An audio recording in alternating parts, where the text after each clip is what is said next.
మండలానికి 5 ఎంపీటీసీలట. ఈ అసెంబ్లీ సెషన్స్లోనే చట్ట సవరణ తప్పనిసరి చేసేలా సర్కార్ యోచన, రాజకీయ పాలన ఇబ్బందులకు చెక్. బేసిక్గా ఒక మండలంలో ఎన్ని గ్రామాలు ఉంటాయి? ప్రతి గ్రామానికి ఒక ఎంపీటీసీ ఉంటాడు. ఒక మండలంలో 5 గ్రామాలు 5 ఎంపీటీసీలు ఉండాలి. సరే, ఒక గ్రామము దాని కింద ఉన్న ఆమ్లెట్ విలేజెస్ ఇవన్నీ ఉంటాయి అనుకోండి. ఎట్లా చూసినా కూడా ఒక మండలం కింద 5 ఎంపీటీసీలు తప్పనిసరిగా ఉండాలి. దీనికి రాజ్యాంగ సవరణ చేయబోతున్నారు, చట్ట సవరణ చేయబోతున్నారు. ఇది పంచాయతీరాజ్ చట్టాన్ని సవరించబోతున్నారు. 22 మండలాల్లో 5 కన్నా తక్కువ మంది ఉన్నారట.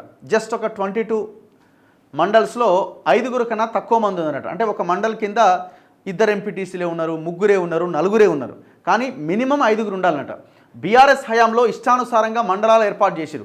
అశాస్త్రీయ నిర్ణయాలతో ఇబ్బందులు, గత తప్పిదాలు సవరిస్తున్న కాంగ్రెస్ సర్కార్. రాష్ట్రంలో ప్రతి మండలానికి 5 ఎంపీటీసీలు తప్పనిసరిగా ఉండేలా ప్రభుత్వం చర్యలు తీసుకునేందుకు సిద్ధమైంది. అందుకోసం ప్రస్తుత అసెంబ్లీ సమావేశాల్లోనే ఈ చట్ట సవరణ చేసేందుకు కసరత్తు చేస్తున్నది.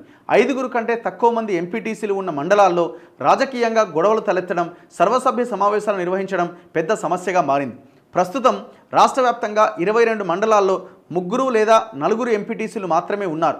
అందులో ఒకరు ఎంపీపీ, మరొకరు వైస్ ఎంపీపీగా ఎన్నికైతే మిగిలిన సభ్యులతో సమావేశం నిర్వహించడం కష్టంగా మారింది. దీంతో తక్కువ ఎంపీటీసీలు ఉన్న మండలాల్లో కనిష్టంగా 5 ఉండేలా సంఖ్యను పెంచేందుకు ప్రభుత్వం సిద్ధమైంది.